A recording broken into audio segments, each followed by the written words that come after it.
Olá, mais uma vez. Hoje a parábola que nós iremos analisar está no livro de Mateus, no capítulo 13, verso 31 e 32, que é conhecido como a parábola do grão de mostarda.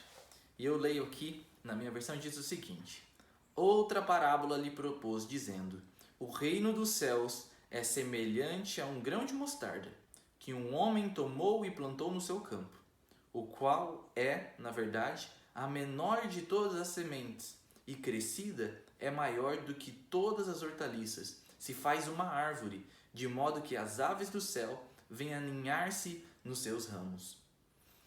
Jesus agora ele vai fazer diferente, do que a gente tinha visto nas outras duas parábolas. Ele não começa somente agora introduzindo um tema exatamente como o da oração e tudo mais. Ele vai dizer ao que o reino de Deus se assemelha. Isso é curioso porque, basicamente, Jesus ele nunca diz como o reino de Deus é. Toda vez ele diz, o reino de Deus é semelhante. Jesus diz como o reino de Deus se parece. E isso aponta para a gente algo importante. Jesus, através dessas analogias, com sementes, com o pai, com qualquer história que ele conta, ele está trazendo para a nossa realidade, para a nossa esfera concreta do dia a dia. E principalmente olhando para aquele contexto, onde era uma comunidade agropastoril, ele traz agora a ideia de sementes, de uma planta que nasce. Ele traz para a esfera concreta. Por quê? Porque nós precisamos entender como o reino de Deus funciona. E Jesus mostra isso através de parábolas. E essa daqui é curiosa porque ela é curtinha, mas ela carrega um significado muito importante. O reino de Deus, ele é do tamanho de um grãozinho de mostarda, é a menor de todas as hortaliças, mas depois, com o tempo, se torna maior do que todas as árvores. E as aves vêm aninhar-se nessa árvore. É curioso porque, além de Jesus fazer um paralelo com o que eles vivem, o que os judeus viviam ali no primeiro século, nós temos também uma coisa que Jesus vai utilizar muito nessas parábolas, que é trazer uma imagem ou outros paralelos, que a gente pode dizer assim, ou recobrando as metáforas de outras coisas no Antigo Testamento. Por exemplo, onde você já viu antes uma árvore que cresce e que as aves do céu vêm aninhar-se ou procurar abrigo nessa árvore? Pensa bem. Isso mesmo. Lá em Daniel, no capítulo 4, Nabucodonosor ele tem uma visão onde o seu reino, simbolizado por uma árvore, é uma árvore gigantesca que chega até os céus e vem aves aninhar-se nela. Porém, essa árvore é arrancada e derribada por Deus. Porque o reino de Nabucodonosor é grande aos seus olhos, é esplendoroso aos seus olhos, mas ele não é duradouro. Com o tempo, ele vai se transformar em uma ruína.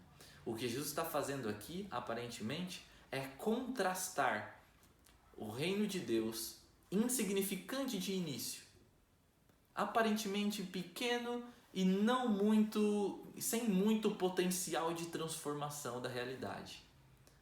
Mas só que, surpreendentemente, o reino de Deus, com o tempo, ele só vai crescendo, crescendo, crescendo, até se transformar em um reino duradouro que abriga a todas as aves, que a gente vê aqui na parábola. A mensagem disso, queridos, é que o reino de Deus, ele não funciona com base na nossa lógica de grandeza. Não é à toa que Jesus ele vai dizer que grande, na nossa concepção, é aquele que é servido, que tem muitas pessoas ao seu redor, auxiliando em tudo aquilo que ele precisa.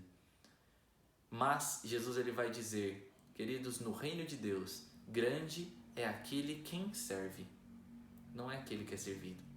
E Deus, sendo Deus, esvaziou-se de si mesmo e se transformou em um bebê, nasceu pela barriga de uma mulher, para mostrar para nós que a verdadeira grandeza não está na exaltação, na pompa, mas está na grandeza de se fazer pequeno, na grandeza de se rebaixar, na grandeza de ser humilde e se humilhar.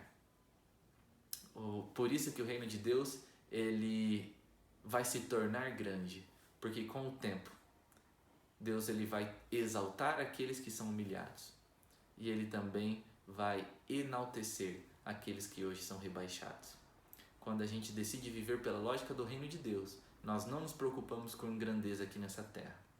Deus pode nos usar de diversas maneiras, mas o nosso espírito deve ser um espírito de humildade, de serviço ao próximo, serviço a Deus e serviço ao semelhante, porque é esse reino que vai prevalecer para todo sempre.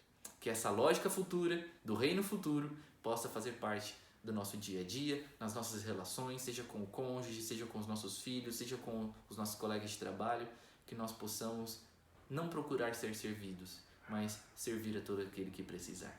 Deus abençoe muito você, nos vemos aqui.